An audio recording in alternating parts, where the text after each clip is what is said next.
16. The diagram below demonstrates an experiment done by pupils to show a certain type of soil erosion. So we have a source of water here, we have a wooden box, and we have soil. So water is coming down, carrying some soil with it. So the type of erosion demonstrated by the pupil was, looking at this, we can see the water is making small trenches on the surface of the soil.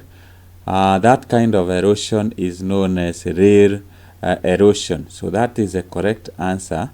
But we can have a look at this other kind of erosion so that we differentiate between them. So let's have the splash erosion. So this is the splash erosion, where the raindrops, when they hit the ground, they displaces or remove due to the force they hit the ground with, they dislodge the soil particles. So this is what we refer to as splash erosion.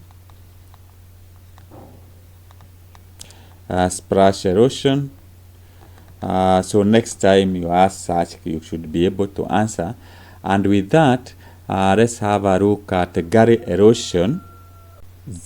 This is gully erosion, where moving water, rainwater, carry most of the soil, making trenches on the surface of the earth or on land.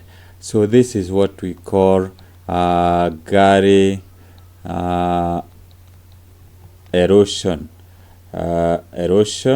So I hope now you can see the difference between splash and gully erosion. Let's have a look at rear erosion as demonstrated by the experiment. So this is rear erosion. So the rainwater carries the surface of the soil on the surface of the earth. It is and making small trenches, but not as big as the gully. So these are the rears. These are what we call the rears. So that's the rear erosion. Rear erosion. That's okay. So let's have a look at lastly the sheet erosion. So this is the sheet erosion, where the rainwater sheet erosion.